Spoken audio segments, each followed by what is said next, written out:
फहद और अपने बाप की बातें सुनकर तो आफिया के सामने सारी हकीकत खुलकर आ जाती है। अपने बाप का असली चेहरा देखकर आफिया को यकीन नहीं आ रहा होता। फौरा से भागकर अहमर के पास पहुंचती है और अहमर को गले लगाकर फूट फूट कर रोने लगती है। अहमद हैरान होकर आफिया से कहता है कि क्या हो गया आफिया, इतनी परेशान क्यों हो? मुझे बताओ किसने तुम्हें परेशान किया? ये बात सुनकर आफिया कहती है कि माफ कर दो अहमद, मुझे जिस बाप की वजह से मैंने तुम्हें दिल दिखाया तुम्हें तकलीफें दें, इस बाप का असली चेहरा मेरे सामने आ चुका है। ये बात सुनकर अहमद कहता है कि बोल क्या रही हो? आखिर शहीर अंकल ने ऐसा भी क्या कर दिया कि आफिया तुम अपने बाप के ही खिलाफ हो गई?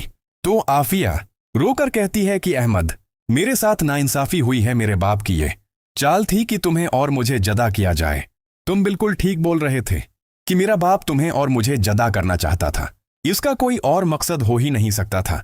इसने ख्वाह मख्वाह हमारे जीना हराम क्या है। ये बात सुनने के बाद यहाँ पर पूरी तरह से परेशान हो जाता है अहमद और कहता है कि बताओ सारी बात। तो आफिया कहती है कि मैंने अपने बाप और फहद को बात करते हुए सीना, जिससे मुझे अंदाजा हो गया कि मेरे बाप ने जो है तुम्हें और मुझे जदा करने के लिए ये चाल चली थी, और ये चाल उनका मकसद था ताकि मैं तुमसे जदा हो जाऊं। तुम मुझसे खुफा हो तो मुझे यकीन आ जाए कि तुम मेरी मोहब्बत के लायक ही नहीं हो, लेकिन माफ कर दो मुझे। ये बात सुनकर अहमद कहता है कि हमें तुम्हारे बाबा से बात करनी होगी। आफिया और अहमद दोनों शहीर के पास पहुंचते हैं। शहीर के सामने देखकर आफिया और अहमद कहते हैं कि अंकल आपने हमारे साथ अच्छा नहीं किया। ये बात सुनकर शहीर कहता है कि ऐसा भी क्या कर दिया अहमद, तुम मेरी बेटी के कान भर रहे हो? तो अहमद कहता है कि मैं क्यों भरूंगा आपकी बेटी के कान, आपकी बेटी ने सारी हकीकत देख ली है। तो आफिया कहती है कि आज के बाद मैं कभी बाबा आपके घर में कदम नहीं रखूंगी, और ना ही आप मुझसे कोई वास्ता रखने की कोशिश करें। आपकी हकीकत देखकर मुझे बड़ा दुख हुआ। ये बात सुनने के बाद शहीर कहता है कि बेटा क्या हो गया?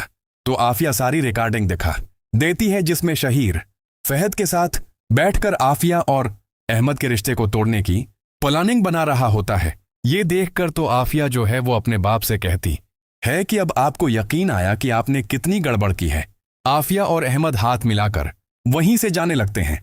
शहीर हाथ जोड़कर दोनों के सामने बैठ जाता है और दोनों से माफी मांगते हुए कहता है कि मुझे एक मौका दे दें, मेरा रिश्ता खराब न करें, मैं बाप हूं तुम्हारा। ये बात सुनकर आफिया कहती है कि ऐसे बाप से मैं ऐसी अच्छी हूं, मुझे बाप की जरूरत नहीं। आफिया और अहमद खफा होकर वहां से चले जाते हैं।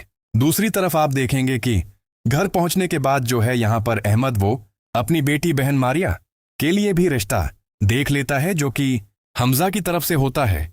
गड़ियाबाजी और हमजा दोनों इस रिश्ते को पूरी तरह से कबूल करने के लिए तैयार हो जाते हैं और अहमद से कहते हैं कि इस रिश्ते में तुम हमारा साथ दोगे मारिया को मनाने के लिए। तो मारिया से जब सारी बात करता है तो मारिया कहती है कि भाई आपने तो ये कह दिया था कि आप कभी भी शारिक भाई के फैसले के जो है नहीं मानेंगे, और आप जो है मेरी शादी इस तरह से नहीं होने देंगे।